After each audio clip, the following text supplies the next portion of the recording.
So that was less than ideal. That really sucked. I didn't like watching it. I was didn't feel good. I think there are a lot of flaws in the game today to touch on. A lot of specific players that weren't on it today that needs to be mentioned, and tactical things that I think helped La Real play so well and then maybe worked against us or just made the game a little bit difficult for us to complete any attack. I think we had let's see, let me pull up these stats real quick. We had 11 shots and 1 on target, if that's correct. That's atrocious. And I could get into the referee. I think he was bad, but we created 0.64 XG. That is terrible. Terrible. And you know what the big difference between this game and all the other games were? We didn't have a 17-year-old Lamine Yamal on the pitch. I said on the Barcelona podcast a few weeks ago that without Lamine Yamal, that I think this team will really, really suffer without him. And god damn it, we did. That was really we suffered a lot there because one of our biggest threats, one of our biggest assets in allowing us to create so much wasn't at the game. And so not only did we attack differently on the right, which was very substantially different, but we didn't create as much threat or concern in the other team on the right. And that allowed them to be much more willing to go forward over there, leading to all the chances for Geraldo Becker. And also because Fermin Lopez was playing more narrow or was less threatening or attracted less attention than Lamine Yamal normally does, Koundé had to come up further forward, which again opened up more space for Geraldo Becker to do his thing. And I thought he was fantastic today. Really finished his chances well, drew a few fouls by being smart, and played a very good game. And I think the way that La Real were set up at all was very beneficial for them to being able to respond to us well.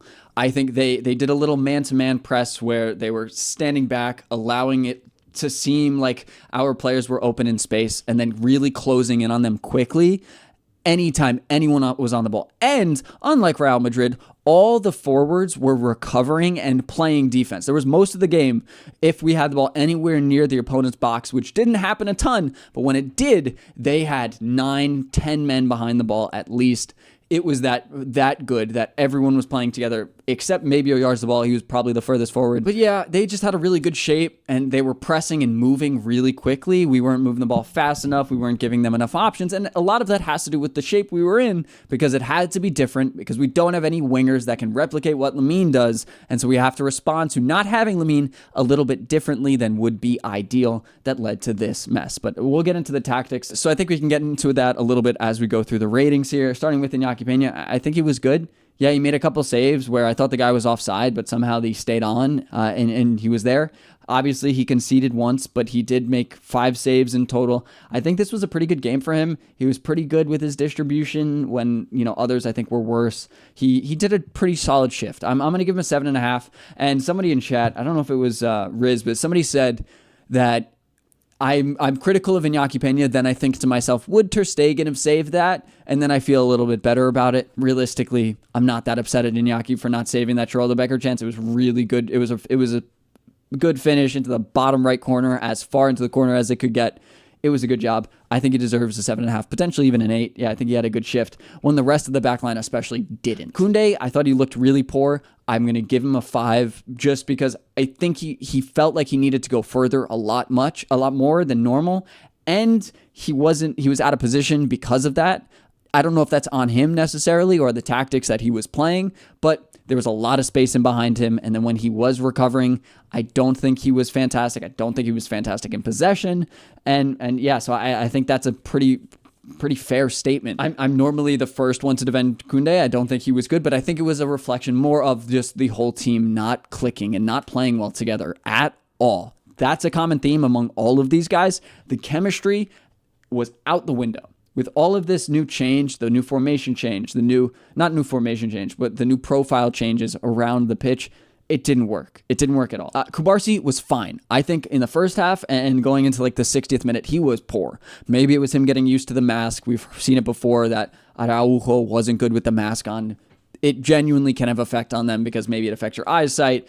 Something is different. I don't think he was good. He made a couple really poor passes, gave the ball away in certain situations that he normally would not do considering his proficiency on the ball. But he also just was deeper than Inigo a lot. Maybe it was because Geraldo Becker was there and Kubarsi felt like he had to cover more, but he was constantly deeper than Inigo, and the high line didn't high line today, or it didn't do its job as well as it has so far. And I'm going to put that a little bit on Kubarsi, a little bit more than Inigo. It could also be on Hansi, but I'm going to give Kubarsi as 5.5 just because he did get better in the second half. He put in a couple good tackles. I think Inigo was better. I still don't think Inigo was great. I'm going to give him a 7.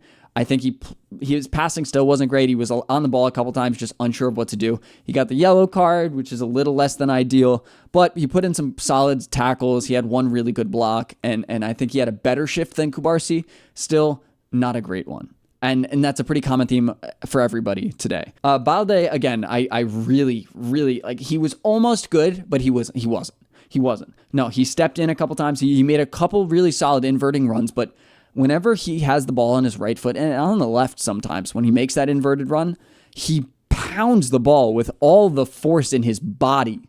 And he just doesn't have that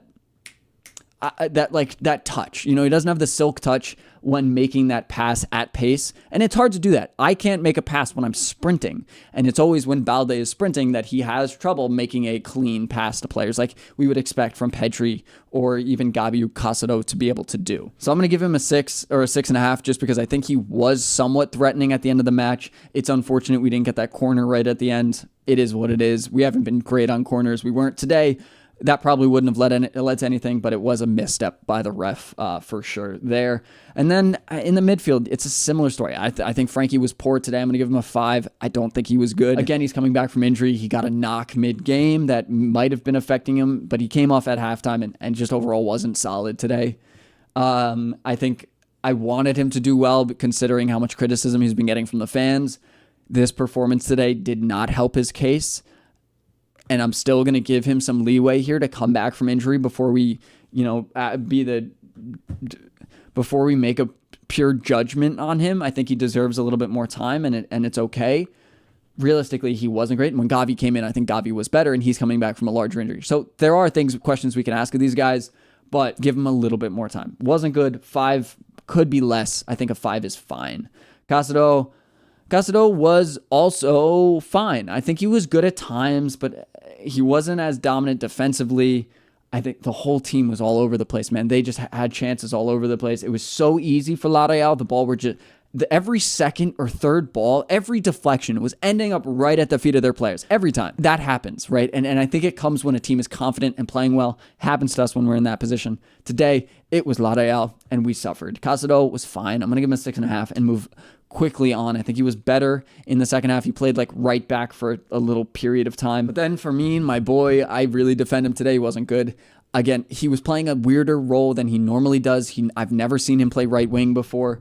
He normally plays as a left winger or attacking midfielder. He played as a left wing at Linares, and he was, I think, good.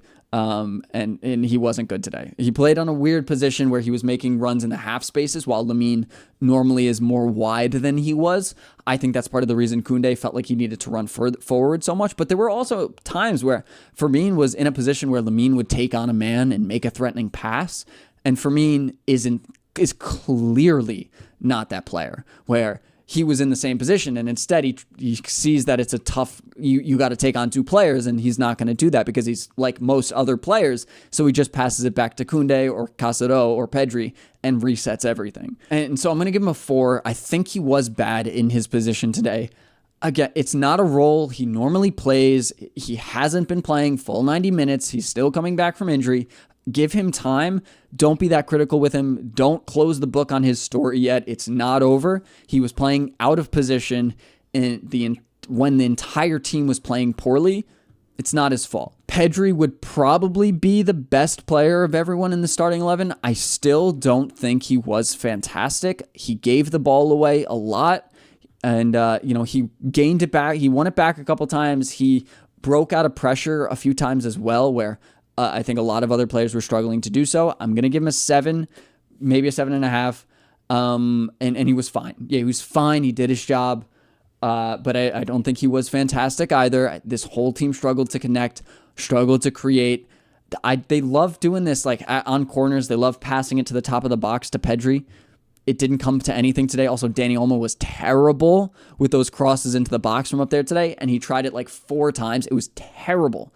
Really bad. That's besides the point. Rafinha, again, similar story to Pedri. I think he was okay, played out of position for a while, played on the left wing, or played on the right wing. He played on the left wing, then he moved over when Ansu came on. Not ideal for him. Not his best game. Made a couple runs in behind, but that barely worked because Lewandowski was so off his game. And then when Rafinha was a winger on the right, he looked very poor. Couldn't beat his man. Pounded the ball back to Iñaki at one point where I thought it could have been an own goal. Everyone was off it today. Rafinha, I'll give him a 6.5. I don't know. I don't know if he deserves much more than that. I don't think so. Lewandowski definitely doesn't. I'm going to give him a 4 as well as Firmino. I thought Lewandowski was atrocious. Maybe it's because he didn't have as much support as he normally does. The runs in behind weren't great. Yeah, it was old Lewandowski again. And it's like the same story that we say when the team plays badly, Lewandowski plays badly. I don't know if it's the team playing badly because he's playing badly or Lewandowski playing badly because the team is playing badly. I'm not sure where the causation is there, but I do know he didn't play well today. I'm going to give him a 4 just as Firmino. I don't think he was good and he was consistently bad. We thought he scored in the first half and that could have changed it. It was offside by an inch. That's unfortunate. It was a really good finish that came from a good shot from Frankie outside the box or just inside the box. I did forget about that. I'll bump it up to a 5.5 because it was a good finish, and to see that he can do that is reassuring. Obviously, we know he can do it. We still need him to play link up better than he did today. Big negative from his link up play. I forgot about that offsides thing. And then the subs came on. We talked about it at halftime that Dani Olmo would be a good sub because he'd be able to link up a little bit better up top. He'd also be a lot more threatening and be able to take guys one-on-one like really no one on this team can when Lamine is not in this team. That is a big asset to a team. To be able to just throw a man up against 2 other guys or another guy and know that he can potentially get something from it or get away from his man. Nobody really did that except maybe Pedri while he was on. Firmino might have done it once. It's like substantially lower our threat while Lamine and Dani Olmo aren't on the pitch. So Dani coming in, we thought maybe we could create a little bit more, have a little bit more intensity there, as well as being able to drop Pedri back to Frankie's position and Pedri being able to be a little bit more cohesive with his teammates, with his guys than Frankie was. I think Pedri was better, but the team didn't really improve. Dani was okay, but clearly maybe he was sick. That's why he was originally not in the starting lineup. I'm going to give him like a 5.5 as well because there were moments that were almost good. Not great. Ansu, fine. Didn't get the ball enough. Linked up okay. It was almost threatening a couple times. I'll give him a 6 because I think he was a little bit better than Dani.